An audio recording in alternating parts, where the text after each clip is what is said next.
Gommer l'effet frontière, c'est le pari que relèvent les deux opérateurs du Léman Express.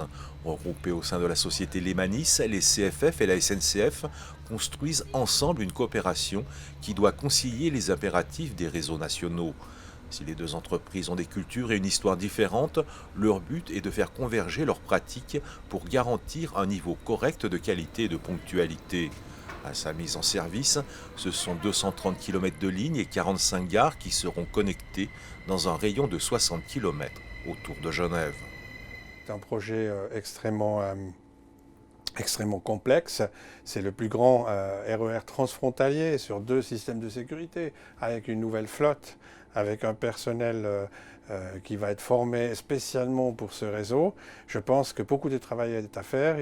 J'ai beaucoup de respect de ces travaux qui restent à faire et on n'est jamais à l'abri d'un imprévu de dernière minute qui n'ont pas pu être planifiés. Pour le Léman Express, chaque pays a choisi son propre matériel roulant capable de supporter les électrifications différentes de part et d'autre de la frontière. 40 trains seront compatibles avec les réseaux suisses et français afin de voyager par exemple depuis Coppet jusqu'à Évian-les-Bains, Annecy ou Saint-Gervais sans changer de train.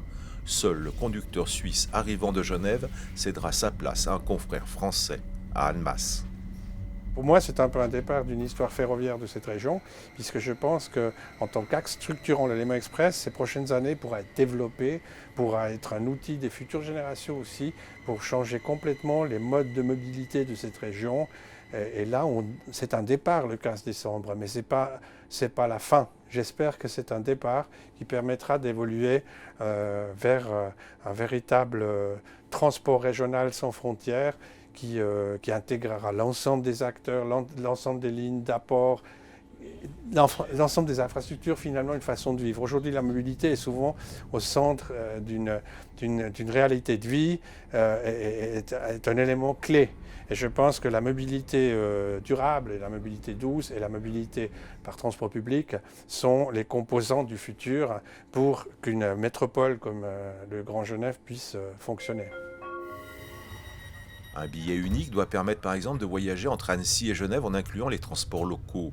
Les contrôles à bord des trains du Léman Express seront également simplifiés afin de gêner le moins possible la circulation des voyageurs.